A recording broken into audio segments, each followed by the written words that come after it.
Hello everyone. इस video में हम करेंगे एक्सरसाइज 13.1 में से सम नंबर 1, 2, 3, 4 एंड 5। तो यहाँ पर सम नंबर 1 की स्टेटमेंट है, two cubes each of volume 64 cubic centimetre are joint end to end. तो हमें कहा गया है कि दो क्यूब्स हैं, उन क्यूब्स का वॉल्यूम है 64 क्यूबिक सेंटीमीटर और उन दोनों को एक साथ अटैच किया गया, यानी कि एक क्यूब के साथ ही दूसरे क्यूब को रखा गया है। So find the surface area of resulting cuboids. तो इस तरह से जब भी एक क्यूब के साथ हम किसी दूसरे क्यूब को रखते हैं, जैसे कि अगर हमारे पास एक क्यूब है इस तरह से और इसी के साथ हम एक दूसरे क्यूब को भी रखते हैं,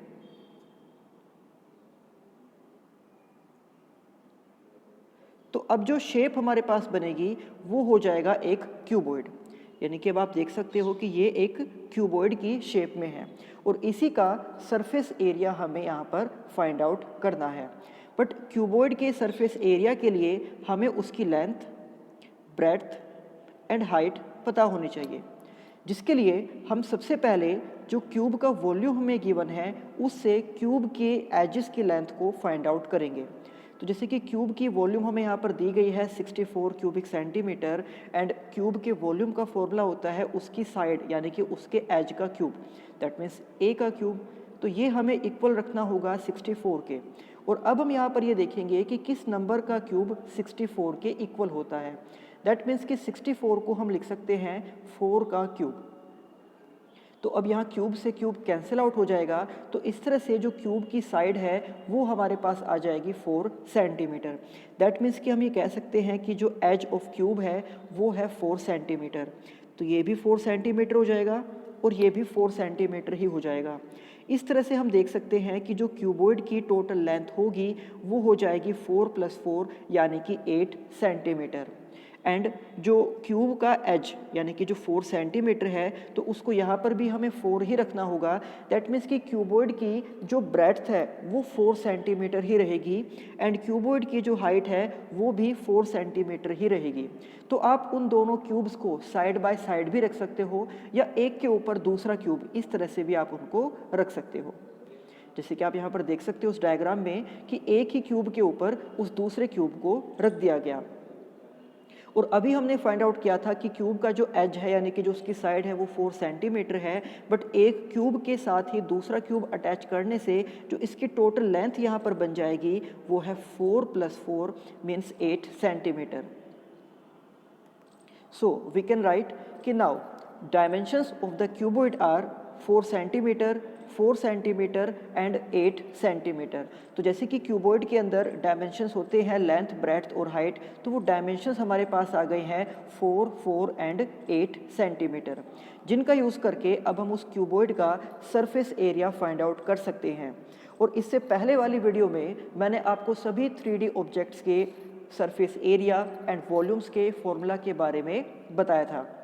तो क्यूबॉइड का सरफेस एरिया का फॉर्मूला है 2 × LB × BH + HL। सो L × B यानी कि 4 × 4 एंड B × H यानी कि 4 × 8 एंड L × H या कह सकते हो H × L, दैट इज 4 × 8। तो यहाँ पर 4 × 4 इज 16, 4 × 8 इज 32, 4 × 8 इज अगेन 32। तो यहाँ पर जब हम इन तीनों को एक साथ ऐड करेंगे तो 16 + 32 + 32 इनका सम हो जाएगा 80 एंड 80 × 2 इज 160 स्क्वायर सेंटीमीटर और यही उस क्यूबॉइड का टोटल सरफेस एरिया है। इसके बाद सम नंबर 2 जिसकी स्टेटमेंट है, a vessel is in the form of a hollow hemisphere mounted by a hollow cylinder. तो हमें कहा गया कि एक वेसल है जो कि इस शेप में है कि किसी हेमिस्फीयर के ऊपर एक सिलेंडर को रखा गया है। आप यहाँ पर डायग्राम में देख सकते हो कि नीचे ये एक हेमिस्फीयर है और इसी के ऊपर एक सिलेंडर को रखा गया है। आगे इसमें कहा गया है, the diameter of the hemisphere is 14 centimetre and the total height of the vessel is 13 centimetre. तो जो हेमिस्फीयर का डायमीटर है वो 14 सेंटीमीटर है। दैट मीन्स कि उसकी रेडियस हो जाएगी 7 सेंटीमीटर। अब जैसे कि स्टेटमेंट में कहा गया था कि हेमिस्फेयर के ऊपर ही सिलेंडर को माउंट किया गया, यानी कि हेमिस्फेयर के ऊपर ही सिलेंडर को रखा गया। तो अगर हेमिस्फेयर की रेडियस 7 सेंटीमीटर है, दैट मीन्स कि उस सिलेंडर की रेडियस भी 7 सेंटीमीटर ही हो जाएगी। और इस वेसल की टोटल हाइट दी गई है 13 सेंटीमीटर। तो हमें इस वेसल का inner surface area find out करना है। तो आप यहाँ पर डायग्राम में देख सकते हो, जैसे कि स्टेटमेंट में हमें कहा गया था कि उस हेमिस्फेयर का जो डायमीटर है वो है 14 सेंटीमीटर, जिसका हाफ करके हम लिख सकते हैं कि जो इसकी रेडियस है वो 7 सेंटीमीटर हो जाएगी। और यहाँ पर हमें गिवन है इस पूरे वेसल की हाइट, बट इसमें से हमें केवल इस सिलेंडर की हाइट को फाइंड आउट करना होगा, क्योंकि यहाँ पर इस वेसल के सरफेस एरिया के लिए हमें हेमिस्फेयर एंड सिलेंडर दोनों के सरफेस एरिया को ऐड करना होगा। तो यहाँ से सिलेंडर की हाइट को फाइंड आउट करने के लिए हम 13 में से इस पार्ट को माइनस कर देंगे और इस पार्ट की लेंथ होगी 7 सेंटीमीटर। ये 7 सेंटीमीटर इसलिए है क्योंकि अभी मैंने आपको बताया था कि उस हेमिस्फेयर की रेडियस है 7 सेंटीमीटर, और किसी भी स्फेयर में या किसी भी सर्कल में जब हम रेडियस को मेज़र करते हैं तो सेंटर से आप चाहे जितने भी रेडियस ड्रॉ करते हो उन सभी की लेंथ एक दूसरे के इक्वल होगी। तो यहाँ पर अगर उसकी एक रेडियस 7 सेंटीमीटर है तो बाकी सभी रेडियस भी 7 सेंटीमीटर ही होंगी। और इस तरह से अगर आप इसको मेज़र करते हो तो ये वाला जो पार्ट है ये भी उस हेमिस्फेयर की एक रेडियस ही होगा, जिसकी लेंथ हम यहाँ पर यूज़ कर रहे हैं 7 सेंटीमीटर। तो मीन्स अगर हम इस 13 सेंटीमीटर में से इस 7 सेंटीमीटर को सब्ट्रैक्ट कर देते हैं तो 13 माइनस 7 दैट इज़ 6 सेंटीमीटर। तो इस तरह से हम ये कह सकते हैं कि उस सिलेंडर की जो हाइट होगी वो 6 सेंटीमीटर हो जाएगी। अब इन सभी डायमेंशंस को हम यहाँ पर लिखेंगे कि it can be observe that radius r of the cylindrical part and the hemispherical part is the same, यानी कि सिलेंडर एंड हेमिस्फेयर दोनों की जो रेडियस है वो सेम होगी 7 सेंटीमीटर, जिसको स्मॉल आर से रिप्रेजेंट किया गया। Now height of hemispherical part equals to, तो उस हेमिस्फेरिकल पार्ट की जो हाइट होगी, यानी कि ये वाला जो पार्ट हम अगर फाइंड आउट करते हैं तो ये उसकी रेडियस के ही इक्वल हो जाएगा। और रेडियस जैसे कि हमें पता है 7 सेंटीमीटर है, दैट मीन्स कि उस हेमिस्फेरिकल पार्ट की जो हाइट होगी वो 7 सेंटीमीटर हो जाएगी। अब इसमें से उस सिलिंड्रिकल पार्ट की हाइट को फाइंड आउट करने के लिए हमें उस पूरे वेसल की हाइट में से, यानी कि 13 में से उस हेमिस्फेरिकल पार्ट की हाइट को मीन्स 7 को माइनस करना होगा, और ये हो जाएगा 6 सेंटीमीटर, जिसको स्मॉल h से रिप्रेजेंट किया गया है। तो जैसे कि हमें स्टेटमेंट में कहा गया था कि यहाँ पर जो हेमिस्फेयर है और जो सिलेंडर है वो दोनों ही होलो हैं, यानी कि दोनों ही खोखले हैं। दैट मीन्स कि उनका एरिया फाइंड आउट करने के लिए हमें उनका CSA यानी कि curved surface area find out करना होगा। तो इसके लिए हम यहाँ पर लिखेंगे inner surface area of the vessel is equal to CSA of cylindrical part plus CSA of hemispherical part. तो जैसे कि आपको पता है, इससे पहले वाले वीडियो में मैंने आपको फॉर्मूला बताया था कि सिलेंडर का जो CSA यानी कि कर्व्ड सरफेस एरिया होता है उसका फॉर्मूला है 2πRh, एंड हेमिस्फेयर के कर्व्ड सरफेस एरिया का फॉर्मूला आपको बताया गया था 2πr²। तो अब यहाँ पर हम सभी डायमेंशंस को पुट करेंगे। तो सबसे पहले 2, देन पाई की वैल्यू को पुट किया है 22/7, और जो रेडियस है वो 7 है, एंड h यानी कि सिलेंड्रिकल पार्ट की हाइट जो अभी हमने फाइंड आउट की थी वो है 6। नाउ अगेन हेमिस्फेयर के लिए 2 into pi and into r²। तो इसको सोल्व करने के लिए आप यहाँ पर देख सकते हो कि 7 से इस 7 को हम डिवाइड कर सकते हैं। उसके बाद यहाँ पर भी इस 7 से इस 7 को हम डिवाइड कर सकते हैं। तो यहाँ पर 2 into 22 is 44, and again 2 into 22 is 44। तो इन दोनों ही टर्म्स में से इस 44 को अगर हम कॉमन लेते हैं तो फर्स्ट टर्म में हमारे पास बचेगा 6 और सेकंड टर्म में हमारे पास बचेगा 7। सो 6 + 1 इज़ 13, एंड 44 और 13 को मल्टीप्लाई करने से आ जाएगा 572 स्क्वायर सेंटीमीटर, जो कि उस वेसल का इनर सरफेस एरिया है। नाउ इसके बाद सम नंबर 3, जिसकी स्टेटमेंट है a toy is in the form of a cone of radius 3.5 centimetre mounted on a hemisphere of same radius. तो यहाँ पर कहा गया है कि एक टॉय, एक खिलौना है जिसके अंदर एक कोन है जिसकी रेडियस है 3.5 सेंटीमीटर और वो एक हेमिस्फेयर के ऊपर माउंटेड है, यानी कि वो हेमिस्फेयर के ऊपर रखा हुआ है। आप यहाँ पर डायग्राम में भी देख सकते हो कि एक कोन है जिसकी रेडियस हमें गिवन है 3.5 सेंटीमीटर, जो कि एक हेमिस्फेयर के ऊपर रखा हुआ है। The total height of the toy is 15.5 centimetre. तो उस पूरे खिलौने की जो हाइट है वो 15.5 सेंटीमीटर है और हमें यहाँ पर इस खिलौने का total surface area find out करना है। अब बात करें अगर हम इसके डायमेंशन की, तो जैसे कि स्टेटमेंट में कहा गया है कि जो कोन है वो हेमिस्फेयर के ऊपर माउंटेड है। दैट मीन्स कि कोन एंड हेमिस्फेयर उन दोनों की रेडियस सेम हो जाएगी और रेडियस हमें स्टेटमेंट में दी गई है 3.5 सेंटीमीटर, यानी कि कोन एंड हेमिस्फेयर दोनों की ही रेडियस सेम होगी जो है 3.5 सेंटीमीटर। अब अगर हम बात करें इस कोन की हाइट की, तो कोन की हाइट को फाइंड आउट करने के लिए हमें इस टॉय की, इस खिलौने की पूरी हाइट में से इस वाले पार्ट को माइनस करना होगा। और जैसे कि सम नंबर 2 में भी मैंने आपको बताया था कि किसी भी हेमिस्फेयर में या किसी भी स्फेयर में अगर आप कितनी रेडियस को ड्रॉ करते हो तो उन सभी रेडियस की जो लेंथ होगी वो एक दूसरे के इक्वल होगी। यानी कि अगर आप यहाँ से यहाँ तक एक लाइन ड्रॉ करते हो तो वो भी उस हेमिस्फेयर की रेडियस के ही इक्वल उसकी लेंथ होगी। और हेमिस्फेयर की रेडियस हमें स्टेटमेंट में गिवन है 3.5 सेंटीमीटर। मीन्स कि कोन की हाइट को फाइंड आउट करने के लिए हमें 15.5 में से इस 3.5 को सब्ट्रैक्ट करना होगा और इस तरह से हमारे पास कोन की हाइट आ जाएगी 12 centimetre. So it can B observed that the radius of conical part and hemispherical part is same, that is 3.5 centimetre.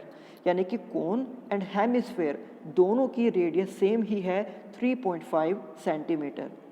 Now height of hemispherical part, तो इस हेमिस्फेरिकल पार्ट की अगर हाइट मीन्स अगर ये हाइट हमें find out करनी है तो ये उसी की रेडियस के इक्वल हो जाएगा जो कि 3.5 सेंटीमीटर स्टेटमेंट में हमें दी गई है। और आप चाहो तो इस 3.5 को फ्रैक्शन में भी लिख सकते हो। हम सबसे पहले 3.5 का डेसिमल रिमूव करके इसको लिख सकते हैं 35/10। अब 35/10 को जब हम डिवाइड करेंगे 5 से तो ये आ जाएगा 7/2 सेंटीमीटर। तो इसके बाद हाइट ऑफ कोनिकल पार्ट, तो कोन की हाइट फाइंड आउट करने के लिए यानी कि इसको फाइंड आउट करने के लिए हमें टोटल हाइट में से उस हेमिस्फेरिकल पार्ट की हाइट को माइनस करना होगा। तो 15.5 minus 3.5 that is 12 centimetre. Now जैसे कि आपको पता है कि कोन का एरिया फाइंड आउट करने के लिए हमें उसकी स्लैंट हाइट यानी कि L की रिक्वायरमेंट होती है। तो यहाँ पर जो 12 सेंटीमीटर हमने फाइंड आउट किया है ये उस कोन की परपेंडिकुलर हाइट है यानी कि ये उसकी H है। बट यहाँ से L को फाइंड आउट करने के लिए यानी कि उस कोन की स्लैंट हाइट को फाइंड आउट करने के लिए हमें यहाँ पर L, H और R के बीच की जो रिलेशन है, जो आपको इससे पहले वाली वीडियो में भी मैंने बताई थी कि L² is equal to H² plus R², तो इसका यूज़ करके हम उस L को फाइंड आउट कर सकते हैं। So slant height means L of conical part is equal to R² plus H² का रूट। तो R की वैल्यू 3.5 जिसको फ्रैक्शन में हम 7/2 भी लिख सकते हैं एंड कोन की जो हाइट है मीन्स 12 यहाँ पर उसका स्क्वायर। तो 7/2 का स्क्वायर हो जाएगा 49/4 एंड 12 का स्क्वायर हो जाएगा 144। इन दोनों को एक साथ ऐड करने के लिए आप 144 के डिवाइड में 1 को लेट कर सकते हो, देन 4 और 1 का एलसीएम आ जाएगा 4। तो यहाँ पर 4 को जब हम 144 से मल्टीप्लाई करेंगे तो 576 एंड इन दोनों को ऐड करने के बाद मीन्स 49 प्लस 576 इज 625 एंड जब इसका स्क्वायर रूट हम फाइंड करेंगे तो 625 का रूट हो जाएगा 25 एंड 4 का रूट हो जाएगा 2। तो इस तरह से हम कह सकते हैं कि उस कोन की स्लैंट हाइट है 25/2 centimetre. Now total surface area of the toy, तो जैसे कि यहाँ पर स्टेटमेंट पे आप देख सकते हो कि यहाँ पर वर्ड यूज़ किया गया है टोटल सरफेस एरिया, बट फिर भी हमें यहाँ पर टोटल सरफेस एरिया का फॉर्मूला हम यूज़ नहीं करेंगे, क्योंकि आप देख सकते हो कि जो कोन और हेमिस्फेयर है वो दोनों एक दूसरे से अटैच्ड हैं। मीन्स कोन का जो बॉटम पार्ट होगा एंड हेमिस्फेयर का जो टॉप पार्ट होगा, यानी हेमिस्फेयर का जो ऊपर वाला हिस्सा होगा, वो दोनों एक दूसरे से ढक दिए गए हैं। मीन्स ये वाला जो पार्ट है ये बाहर से हमें दिखाई नहीं देगा, क्योंकि हेमिस्फेयर के ऊपर ही कोन को रख दिया गया। तो कोन का जो नीचे का पार्ट है या हेमिस्फेयर का जो ऊपर का पार्ट है, उन दोनों ने एक दूसरे को ढक लिया है।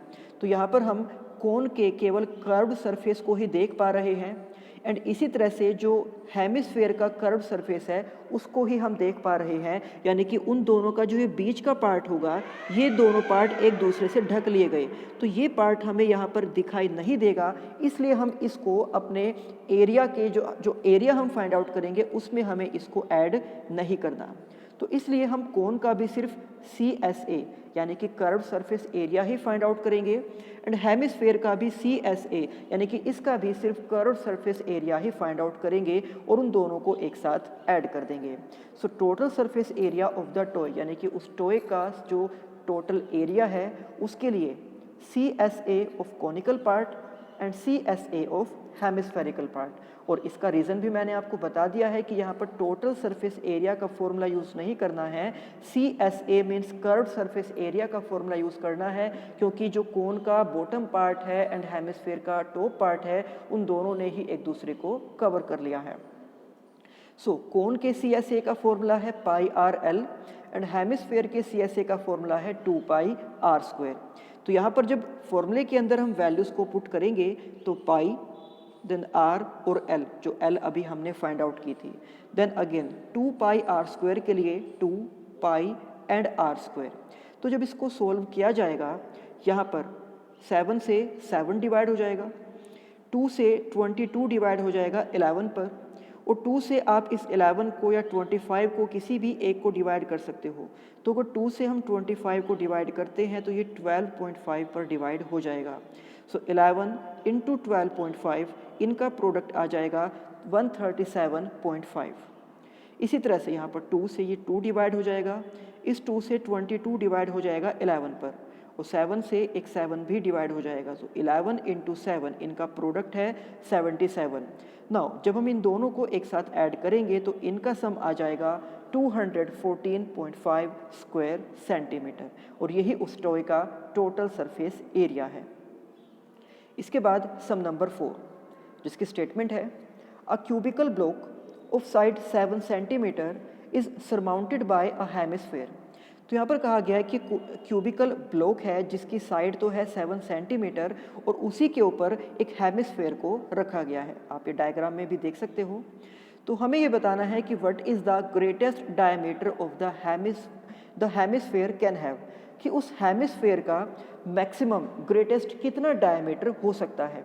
तो हम यहाँ देख पा रहे हैं कि उस हेमिस्फेयर का मैक्सिमम डायमीटर उतना ही हो सकता है जितना कि उस क्यूबिकल ब्लॉक की एज की लेंथ है, दैट मीन्स 7 सेंटीमीटर।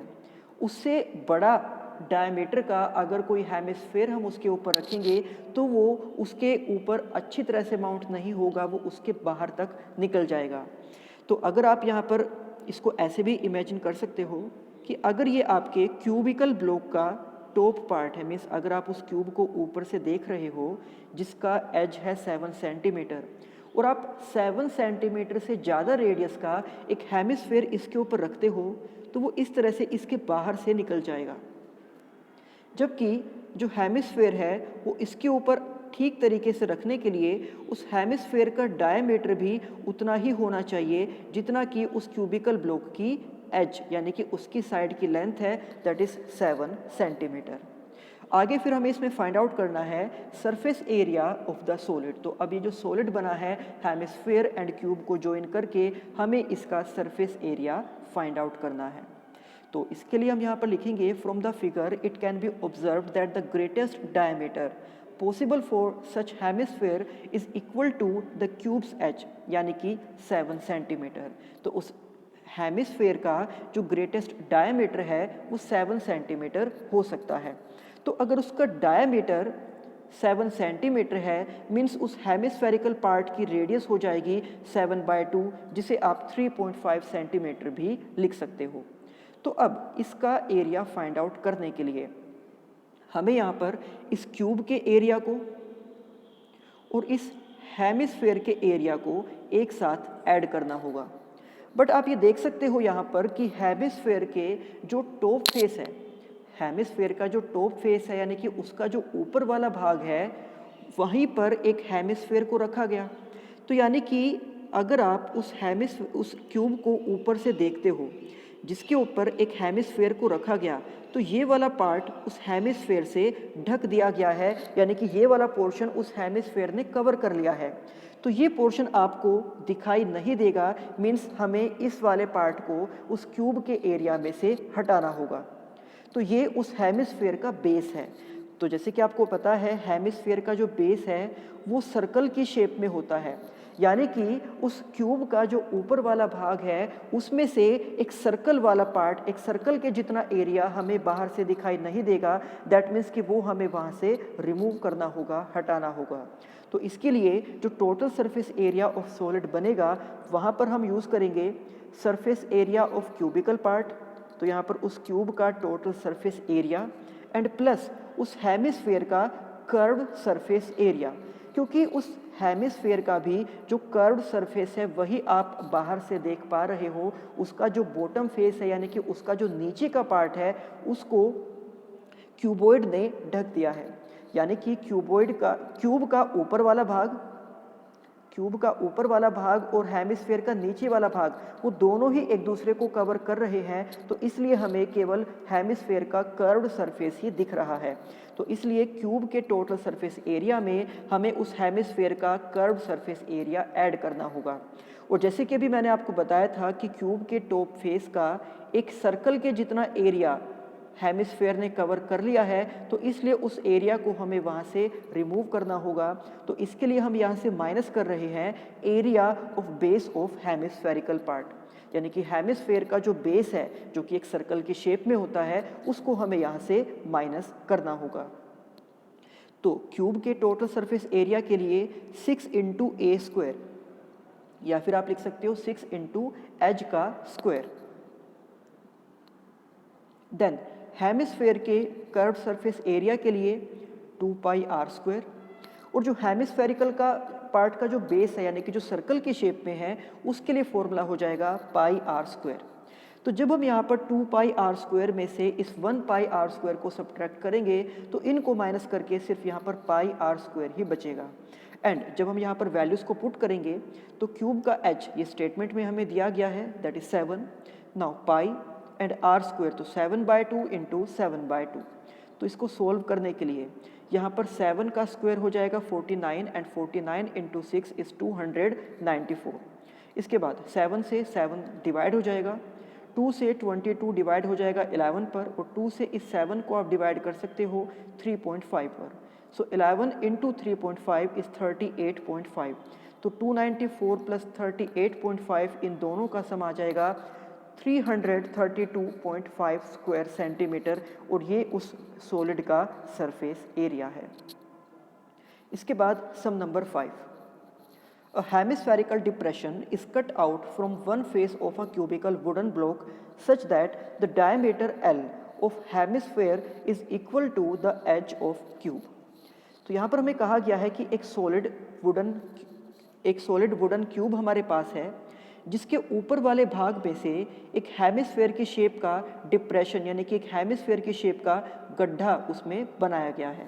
तो जैसे कि आपको पता है कि लकड़ी का ये एक वुडन क्यूब है जिसमें से एक हेमिस्फेयर का डिप्रेशन यानी कि एक गड्ढा बनाया गया, मीन्स इसमें से लकड़ी को कम कर दिया गया है, लकड़ी को काटकर बाहर निकाल दिया गया है, जिस वजह से इसके अंदर ये एक हेमिस्फेयर बन गया।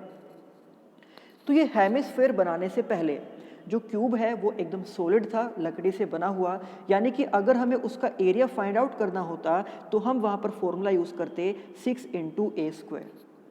बट अब वहाँ पर एक हेमिस्फेयर भी बना दिया गया है। मीन्स अगर आप उसके अंदर वाले हिस्से को देखते हो तो आपको वहाँ पर एक हेमिस्फेयर दिखेगा। तो अब आपको यहाँ पर उस हेमिस्फेयर के एरिया को भी ऐड करना होगा, और क्योंकि ये ऊपर से खुला हुआ है तो हेमिस्फेयर का सिर्फ कर्व्ड सरफेस एरिया यानी कि 2πr² ही हमें यहाँ पर ऐड करना होगा। बट क्योंकि जो क्यूब है वो पहले बिल्कुल सॉलिड था, पर फिर उसमें से एक गड्ढा बनाया गया, उसमें से लकड़ी को काटकर बाहर निकाला गया। मीन्स अगर आप उसको ऊपर से देखते हो तो ये सर्कल की तरह का जो पार्ट है ये बीच में से खाली कर दिया गया। तो इसलिए अब हमें यहाँ पर एक सर्कल के एरिया को इसमें से सब्ट्रैक्ट भी करना होगा, बिल्कुल सम नंबर 4 की तरह से। जैसे सम नंबर 4 में क्यूब का जो ऊपर वाला भाग था उसको एक हेमिस्फेयर ने कवर कर लिया था और उसमें एक सर्कल के जितना एरिया बाहर से नहीं दिख रहा था, तो इसलिए वहाँ पर उसको माइनस किया गया। और वही रीज़न यहाँ पर भी है कि क्यूब के ऊपर वाले भाग में से इस तरह से एक सर्कल की शेप में एक एरिया कट किया गया, तो इसलिए यहाँ पर उस सर्कल के एरिया को हम उसमें से माइनस भी करेंगे। बट बात करें अगर यहाँ पर डायमेंशन की, तो हमें कहा गया है कि उस हेमिस्फेयर का जो डायमीटर है वो है L, और जितना हेमिस्फेयर का डायमीटर है उतना ही उस एज का क्यूब उतना ही उस क्यूब का एज भी है, यानी कि उतना ही उस क्यूब की साइड्स की लेंथ भी हो जाएगी, दैट इज L। तो डायमीटर ऑफ हेमिस्फेयर यानी कि एज ऑफ क्यूब ये हम लिख सकते हैं यहाँ पर L से, और उस हेमिस्फेयर की जो रेडियस होगी वो हो जाएगी L/2 इस तरह से। So total surface area of solid, जैसे कि अभी आपको मैंने बताया था कि इसमें क्यूबिकल पार्ट का एरिया एंड हेमिस्फेरिकल पार्ट का एरिया, और यहाँ से एक हेमिस्फेयर का जो बेस है यानी कि ऊपर वाला जो हिस्सा सर्कल की शेप में कट किया गया था उसे हमें यहाँ से माइनस करना होगा। सो क्यूब के लिए 6 × h², हेमिस्फेयर के CSA के लिए 2πr², और उस सर्कल के लिए πr²। तो यहाँ पर 2πr² में से एक πr² को कट करने के बाद यहाँ पर आ जाएगा πr², और जब हम इसमें डायमेंशंस को पुट करेंगे तो जैसे कि आपको पता है कि उस क्यूब का एज है L, तो उस एज की जगह पर हम L को लिख देंगे, तो ये आ जाएगा 6 × L², एंड उसकी रेडियस है L/2, तो उस r² की जगह पर भी हम L/2 का स्क्वायर लिख देंगे। तो 6L² ये एज इट इज़, पाई ये भी as it is, and L/2 का स्क्वायर हो जाएगा L²/4। अब उसके बाद जब यहाँ पर इस स्टेप में हम इनका एलसीएम लेंगे तो 6 के डिवाइड में आप 1 को लेट कर सकते हो, तो 1 और 4 का एलसीएम आ जाएगा 4, तो 4 की मल्टीप्लाई 6 के साथ यानी कि 24 × L² एंड प्लस 1 की मल्टीप्लाई πL² के साथ, तो ये πL²। तो आप देख सकते हो कि यहाँ पर आप जो डिनोमिनेटर में 4 है आप उसको बाहर कॉमन ले सकते हो, और इसी के साथ साथ दोनों टर्म्स में जो L² है उसको भी आप बाहर कॉमन ले सकते हो। तो इस तरह से यहाँ पर फर्स्ट टर्म में बचेगा 24 और सेकंड टर्म में यहाँ पर बचेगा पाई। अब इसको आप ऐसे भी लिख सकते हो कि 1/4 × 24 + पाई, और इस L² को आप इस ब्रैकेट के बाद में भी लिख सकते हो। तो क्योंकि हमें यहाँ पर ये नहीं पता था कि जो इसकी यूनिट है वो सेंटीमीटर या मीटर कौन सी यूनिट है, तो हम जस्ट यहाँ पर लिख देंगे स्क्वायर यूनिट, क्योंकि जब भी एरिया हम फाइंड आउट करते हैं तो हमें स्क्वायर सेंटीमीटर या स्क्वायर मीटर यूज़ करना होता है, बट क्योंकि हमें यहाँ पर सेंटीमीटर या मीटर कुछ भी गिवन नहीं था तो इसलिए हम यहाँ पर स्क्वायर यूनिट को लिख देंगे, और यही उस सॉलिड का एरिया है। तो ये थे एक्सरसाइज 13.1 के सम नंबर 1, 2, 3, 4 एंड 5। अब इसी एक्सरसाइज के बाकी सम हम करेंगे नेक्स्ट वीडियो में। तब तक आप इन सभी सम की अच्छे से प्रैक्टिस करना। तो मिलते हैं आपसे नेक्स्ट वीडियो में। Thank you.